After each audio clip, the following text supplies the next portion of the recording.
everyone. My name is Ryanne Fisher, and this is the Born to be a Scout podcast. This podcast explores how impactful the scouting movement is on our future lives and on all of those around us. Join me as we talk to some amazing leaders on how scouting has led them to their successes in life. The gist of this podcast is a sit down with great leaders that have been impacted by the scouting movement and how they have learned to lead through their love of scouting, even beyond fun campouts. A shout out goes to Alex Boyer for giving me permission to use the song Born to be a Scout in my podcast and marketing. You can add to his over 1 billion views on his YouTube channel or find out more about his great service work at alexboyer.com. That's ALEXBOYE.com. Now join us on YouTube, Spotify, and Apple Podcasts as we have great conversations with people who are just born to be a scout. Today's guest is Colonel Michael E. Fossum, an out-of-this-world scouter that has scouted even from the International Space Station. From staying active as a Scoutmaster, even while in space, to being an advisor to thousands of new students at Texas A&M, there's not much that Colonel Fossum won't do to help benefit young, growing minds. Listen now to hear the countless mountains Colonel Fossum has climbed as he's reached beyond the stars. As a Scoutmaster, Eagle Scout, astronaut, and more, there is no doubt that he was born to be a Scout. Welcome back to the Born to be a Scout podcast. Last episode, we left off with Colonel Michael E. Fossum hanging off a cliff at Philmont. For those of you that have not yet listened to that episode, now is your chance to go back and listen in. For those of you that have already watched the last episode, let us listen in now to see how his story continues. How has scouting helped ground yourself during some of the scarier moments in your career? I know you mentioned something about like rappelling and how you related that back to your space training.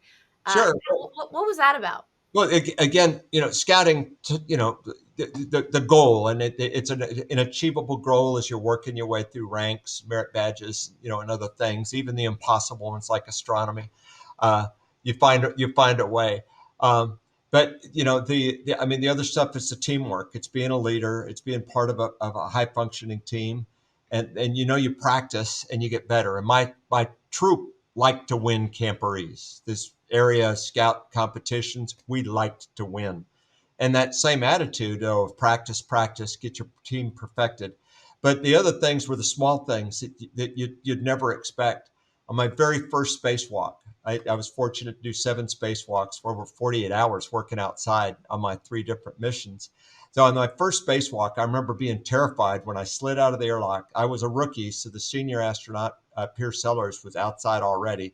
And I slide out feet first, and I'm hanging on the bottom of the airlock. There's a little handrail there. And I'm looking at this space station suspended in the sky. It's like, oh my gosh, it looks so different from the pool. I've spent hundreds of hours doing suited runs in the 40-foot deep training pool. This looks so different. There's no scuba divers there to help you out. I look over, and there's my space shuttle dangling off the end over here, and my eyes followed it. I looked down. That was a mistake. It was between my toes and the surface of the Earth. The surface of the Earth is going by at 5 miles a second. We're at about 17,500 miles an hour. It's 250 miles. Yeah, never look down. That sounds terrifying. Never look down. It's like, oh my gosh, I'm just terrified. And I looked up and I look at my safety tether, and it's this little skinny wire. Well, it was a cable, braided cable, or a twisted cable, safety tether. And and it's like, that's way too small. I'm going to die. So I'm hanging there. I'm looking down an impossible distance, and I'm looking at that thin safety tether, and I just sheer terror washed across me, and all of a sudden I had a flashback. I'm at Philmont on the tip of Steamboat Rock above Cimarroncito as part of the Kit Carson program, and I'm trying to get the nerve to back off of a sheer cliff. And I remember looking down at that rope. It was about the size of my index finger, and I was pretty sure I was gonna die. And it was everything I could do. I'm looking down at the rocks, and I'm looking at that rope, and I'm having the instructor tell me, keep going. You look out for the edge, you'll bust your knuckles or whatever, or your knees or whatever. And it's like, I'm going to die. And I got over the edge. It was a free rappel, so it was an overhanging lip. And I remember like, yeehaw, this is awesome. And I rappelled down to the bottom, and I ran back to the top as fast as I could scurry back up to do it again. And there I am in the airlock. And I remembered how great it was once I trusted it and got to doing what I was supposed to do. And I said, you got this. You've been here before. Just one step at a time. Was it great? Oh yeah, it was awesome. It's scary the whole time, and it better be because yeah, you can die out there. It's a But reality check. a reality check. That's right. Well, there was another time too, and it was on also on my first mission.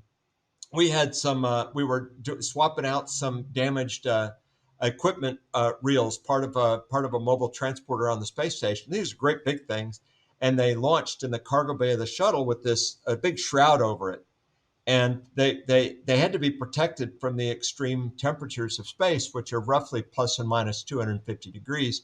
So there was this thermal shroud was there, and it was attached to some handrails with these Velcro straps, and they, and so just weeks before we were going to launch, all of a sudden people were concerned about, will the crew be able to properly secure the Velcro? They were sure we could rip it off, but it all had to be buttoned back up before we came home, and it had to be clear because the space shuttle's cargo bay doors needed to close, and if anything got in the way and got jammed, it could be really bad. And they all of a sudden they flinched and said, what if the crew can't get those straps velcroed properly? And they came to us and they said, could you tie a knot in these straps like around the handrails? I said, yeah, tie a clove-hitch. That's a strap around a pole. Leave that to us, Mike. And so no, it's a clove hitch, guys. Let me show you. We'll handle this. We'll handle this. So they convened Tiger Team meetings, and all the experts got in, and a week or so passed, and they came to us and said, okay, we're ready. We've got the knot for you. It's all been tested and certified, and et cetera. What's it called? It's a constrictor knot. Okay. How do you tie it? Show me. And they tied it, and I said, yeah, scouts call that a clove hitch. There you go. And so it's like, yeah, we could tie that outside. So here we are. A few weeks later, we're in space, and we're buttoning up this in space, and I'm out there saying, oh, I'm a scout. I'm tying knots in space. And one of my crewmates, Mark Kelly, who's now Senator Mark Kelly, calls on the radio. Hey, Mike, better get that knot right, or they're going to take your Eagle badge away. So here we are in space, in a spacewalk, and scout skills came in ways that you'd never expect it. You never know. Go figure. All right, moving on to one of our next bigger sections, but what book recommendations do you have for scouts or scouters that are looking to expand their leadership? Oh man, and I'm glad you prepped me on this one ahead of time. You wanted me thinking about what books that I would read, and I had to jot a few of them down because I've got to give you more than one. There's one that I just read, recommended by a very senior leader at Texas A&M. It's called House to House by Staff Sergeant David Bellavina, and it's a rough book. I don't recommend this for young scouts. But it is about the battle, primarily about the battle for Fallujah in Iraq back in about 2004 or so. And it's rough, but what's in here is a really incredible, lots of really good leadership examples, lead by example, taking care of your people, love for each other, going through hard times and stuff like that. And there's a few bad leadership examples to pick up in the book too, but it's a pretty intense book, but it's a good one. I also just recently finished a book called Leaders Eat Last. It was recommended by one of my team here at A&M, and I haven't gotten to the bottom of why they thought I needed to read that book yet. But there were a lot of really good insights in that one too by an author named Simon Sinek. Um, there's another book, my third book, and it's completely different. It is called Crucial Conversations, and there are several after that by Carrie Patterson. And this one is really crucial conversations, or anytime the stakes are high or emotions are elevated. when you're really invested and care about the outcome of this, but somebody's got a difference of opinion, you enter into crucial conversation space. And there are techniques of navigating that. It is brilliant. It is absolutely brilliant. I have brought that training team onto my campus here. Crucial conversations is used in hospitals. It is used in the nuclear power industry. It is used in the shipping industry, but that's part of their ongoing continuing education. And I actually spoke at a statewide emergency managers conference just this morning. And I told them the one book I would recommend they read in emergency management is Crucial Conversations. So it's a good one. Now, the last one, and that's for the adventurer and all of us, it's Endurance, about the Shackleton expedition by Alfred Lansing. And I just love the whole Shackleton expedition, the incredible leadership, his incredible leadership that got everybody through an impossible situation and got them all home after a couple of years alive. It's a remarkable story of endurance and really remarkable leadership that saved lives. And hopefully, none of us will experience anything as intense as that. But it's really a good read. I love it. I have some new books to add and some new books to reread. But I definitely loved that your list that you added. So if you're out there looking for new books, some great recommendations. Our next section is called Lead Your Own Adventure. Now, I loved the part of scouting that taught me to be my own person. As I grew up with siblings like you, although I was not lucky to be the oldest, I had to live up to amazing people like you. Like, how dare you be such a great older brother, very accomplished. Although I know both your brothers and they're very accomplished on their own as well. But I had to learn to be my own person. How did you have to learn to be your own person and lead your own adventure in life? I know we touched on it a little bit, but what would you say was the biggest takeaway when you really taught yourself that you have to be your own person, lead your own adventure to be successful? I had the dream, and I think it's just not letting go of it, because it's real easy for people to laugh or ridicule. It's real easy to be told no, but just realizing you've got to blaze your own trail. You don't want to, if you're never the lead dog, the view never changes. As they say, you've got to find your path. You've got to do what's right for you. And sometimes when it's just options, that's situational.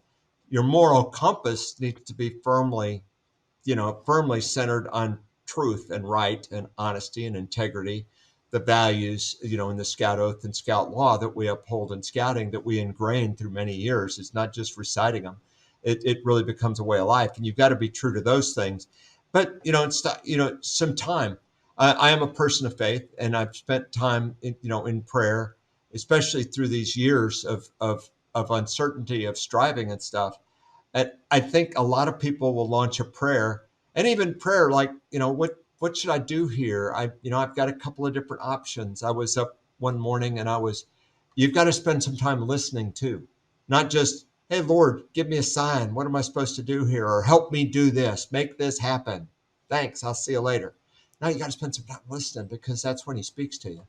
There was, one particular morning I was at a crossroads at NASA before I was, an astronaut, and I needed to kind of choose a different path through various reasons that aren't important. And I had a couple of different things that were intriguing, and I just didn't know, and I'm kind of struggling with it. And there's some pros and cons. And I remember I was up early, I was having a cup of coffee, I'm having some prayer time. I said, Lord, anytime you want to give me a hint, okay, okay, maybe tomorrow. And I put the coffee cup down and I opened the morning newspaper. And on page 3, right inside the newspaper, was a picture of one of the guys I was considering going to work for on a flight test program. Okay, Lord, I know what I'm doing. We don't often get it that clearly, though, right? No, That unfortunately not. I called that guy up. He'd been trying to get me to come work for him. I called him up a couple hours later and said, let's talk. But no, that's a pretty rare thing. Usually though, it's the, you got to do the gut check yourself, and and just spend some time. I don't rush into things like that, and I don't. Maybe some people do. Maybe they do so with great success, but I'm more cautious and deliberate in that, and looking for an inkling, something talking to me here. Is something ringing a little hollow with one of these, or maybe not quite right with one of these options and stuff, and then in the end, go with your gut. And I again, even as a person of faith, I think when you've taken something up, in prayer, and you've given a chance, you've spent some time meditating, listening. When you make a decision, you're doing what you're supposed to do, right? And so it's okay. You can press forward with confidence from there. I love it. I'm going to move on to our rapid fire question. If you're prepared, give us, your quick synopsis of these questions. Are you ready? Bring it. This 3, is new. We haven't 2, practiced this. I 1, have no idea where take we're off. Yep, we haven't practiced. You got to take off just like that. going. You ready?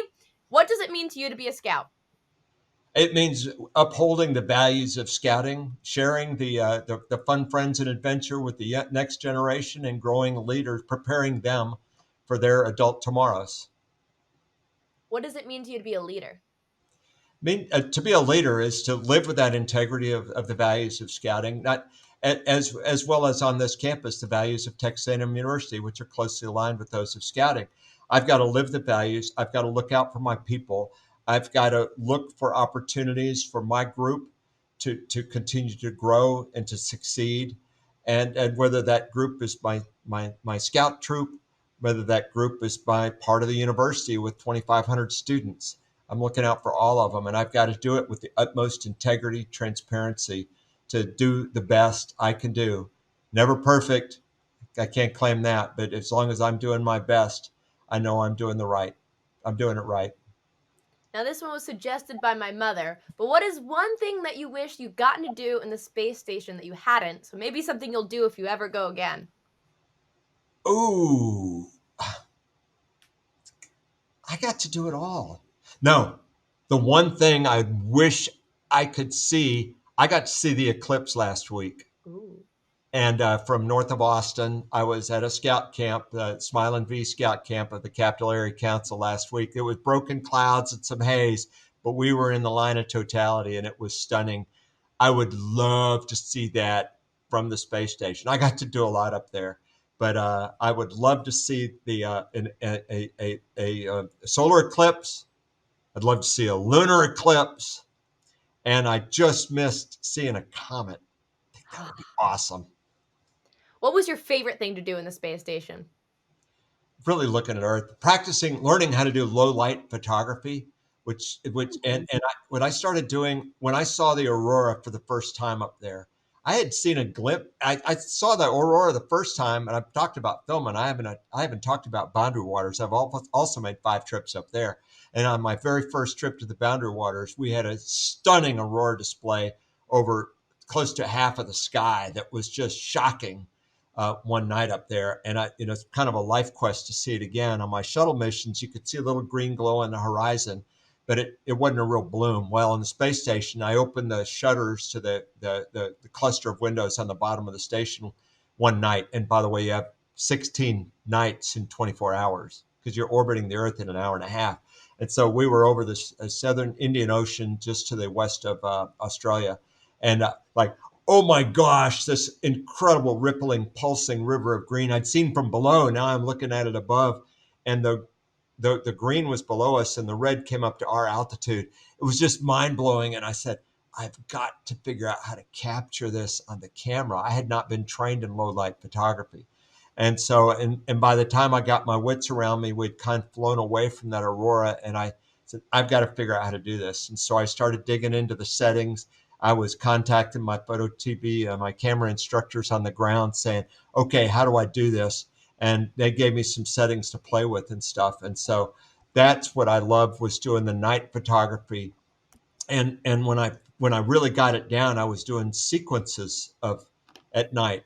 I had put a bracket with the camera in the window. I'd get the settings set where I wanted them, and I'd get a light shroud around the camera to keep any reflections of little. You try to turn off the lights, but the computers have these little glowing lights and stuff that will reflect in those panes of glass and foul up your photos. So this is true trial and error. I messed this up a lot. And then you're coming into darkness. You're coming into the area that we might have the aurora. Clicking the button to start a sequence of 200 500 photos, one every half second or second, and then we took those and made them into video.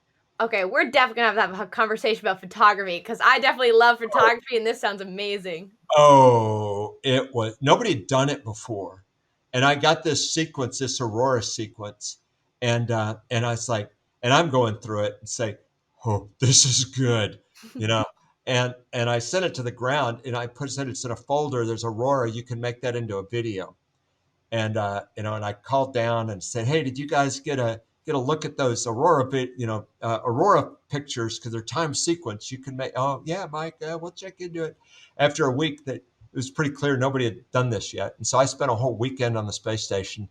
We had a tool up there that I hadn't been trained in, didn't know how to use, but I said I was on a mission, and so I got all the photos in there, and then I had to shrink everything small enough because our email capability was really rudimentary, and it had to be small enough to send out. So I created this video. I called it "Riders on the Storm," just a throwback to old '70s music, and I sent it down, and I sent it to flight directors, public affairs, engineering, and they went nutso.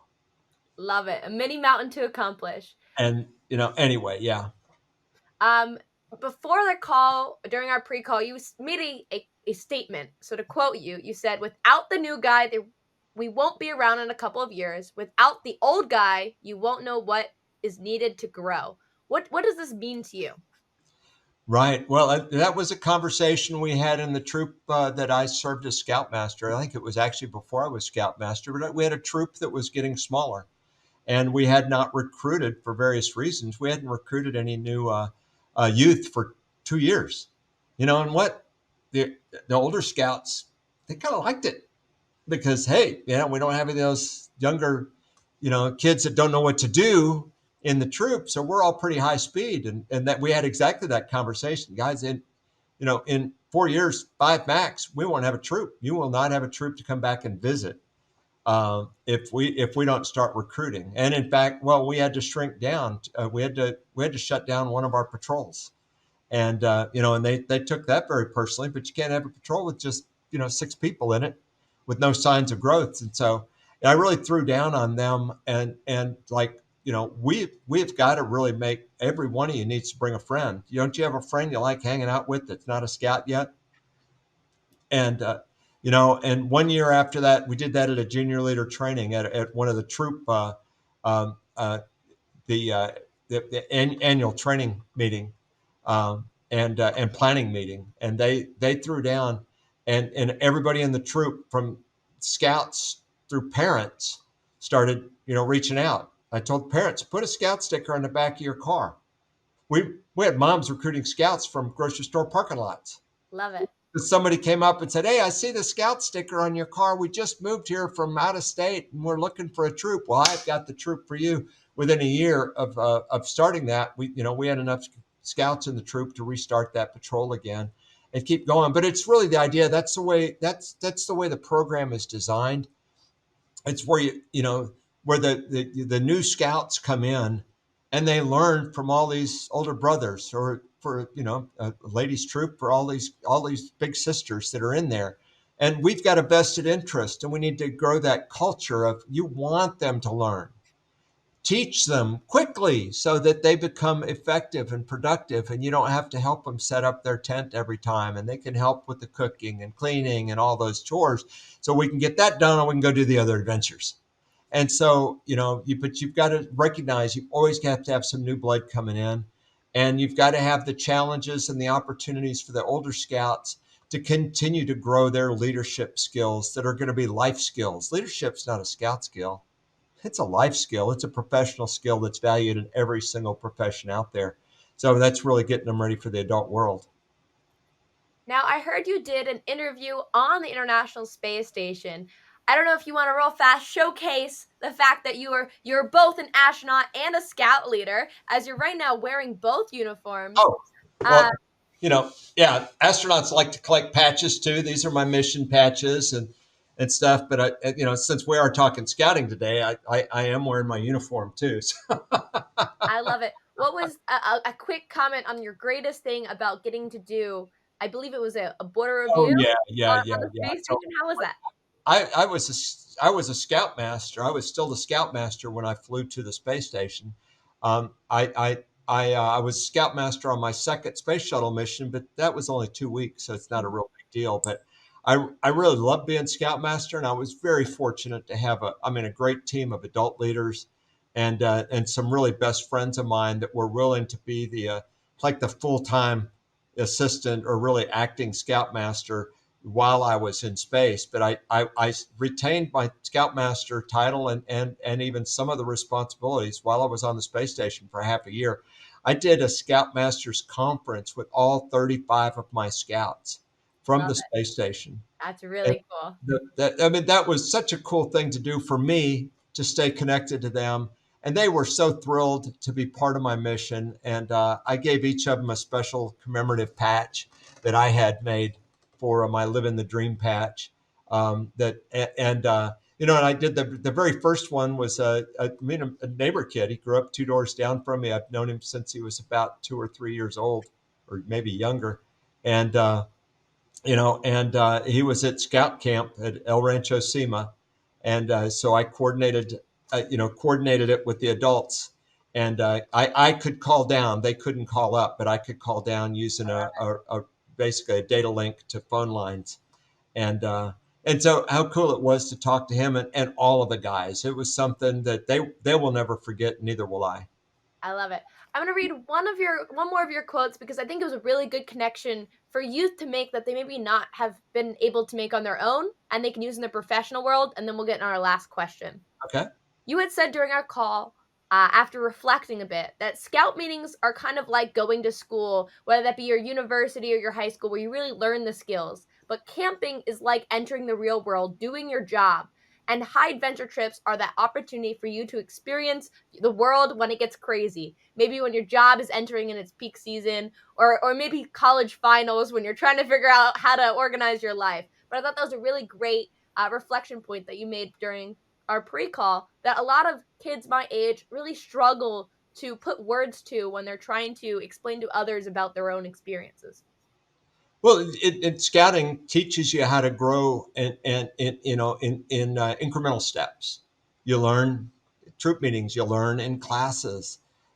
Monthly campouts for a troop. Well, you don't. Most students, like when they're in college or high school or college, don't get the chance to do monthly things that actively use their education. If you're in an early awesome school, maybe you've got the kind of projects and things going on that allow you to do interconnected things crossing disciplines and stuff. But maybe like when you're in college, that's doing an internship over the summer, or even taking a regular semester off of college. I know people are freaking out. No, sometimes the best opportunities are available during the fall or the spring because there's less competition for them, and the companies don't do summers.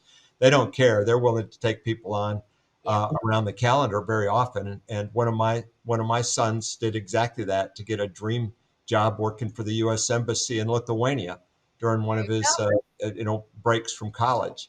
But he did it in the fall semester of his senior year. So anyway, but that and then for the regular college and career progression, then the big adventure is whoa, we got a job. We're out there. Somebody is paying us to do things, and that's its own really big adventure, big challenge. It's full of blood, sweat, and tears. It's full of struggles. It's full of triumphs, fears, and a lot of the same emotions you get when you're climbing to the top of Baldy to get that project done, to get that sale done, to get that contract done, as you're working your way to achieve the finality, get accomplish a major goal at work. Um, and so and I really think I'm getting warm in the jacket.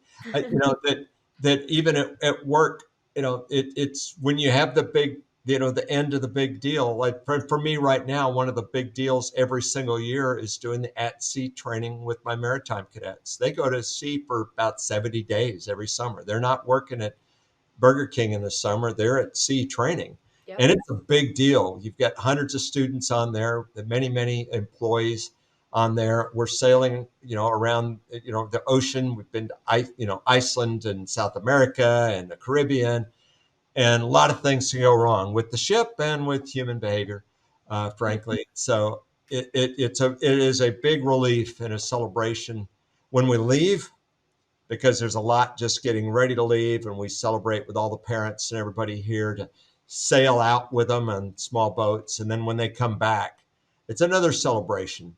Everybody's tired, everybody's beat, everybody gets a patch, because I started that our first year here. I love it. And but they're satisfied that they know they accomplished really hard stuff.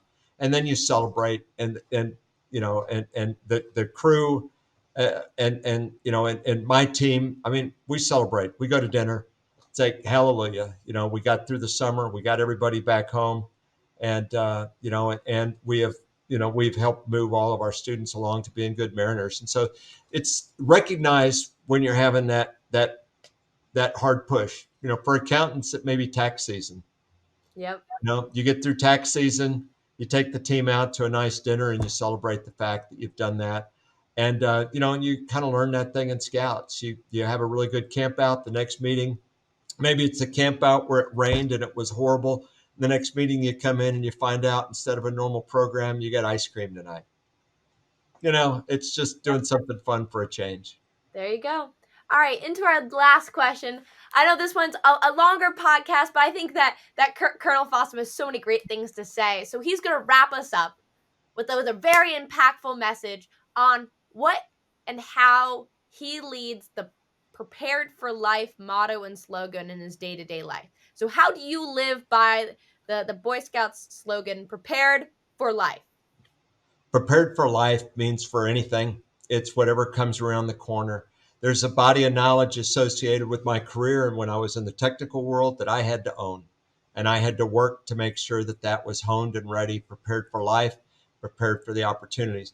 But it's not just in the profession, it's also prepared in life with the character values, that to do the right thing, honor your faith, honor and respect those around you, the values of scouting. That's prepared for life. And it really is. You will be successful in life if you stay pure to your scouting, ideals. They're there for a reason. The Scout Oath and Scout Law, the values that are embodied in them, are really the bedrock values of American society at its absolute best. We don't always live up to them, but those really do define our values. And I think that when you talk about life, you're talking about the whole thing. You're talking about family, you're talking about faith, you're talking about being a citizen, you're talking about volunteering in your communities and supporting your communities in lots of other ways to make the world a better place, to help take care of not just your coworkers, your people, your scouts, but your neighbors, and even people you don't know. It's getting involved to help make the world a better place. And for those of us that are fortunate to lead other people, whether it's in a scout troop, or it's a place of business, or a university, it's really looking out for your people, understanding them, respecting them as humans, respecting them as professionals, helping everybody grow, holding each other accountable too. And that comes both directions, to really always be sharpening that saw, and having the team ready for action, because you don't know what's coming around the corner. Here, it's a short notice hurricane evacuation, being right on the Gulf Coast. So who knows? It's being ready for what comes around. I love it. Well, thank you so much for being on the podcast. There is no doubt that you were definitely born to be a scout. Thank you for being here today. Thank you, Ryan. I think I was born to be a scout, as were you, my friend. Anytime you call, I'm answering. Sounds good. We'll have to talk about that Aurora photography because that sounds really, really cool. I'll send you some links. This has been the Born to be a Scout podcast. I hope that you've enjoyed this episode. To catch us on all of our future episodes and posts, follow us on Facebook and Instagram at Born to be a Scout podcast, or look out for future episodes on YouTube, Spotify, or Apple Podcasts. If you're a scout who'd like to take leadership in scouting or even in your future business career to the next level, be sure to check out MLT Leadership Academy this summer and Leadership Heights at the 2026 National Scout Jamboree. In the meantime, be sure to lead your own adventure.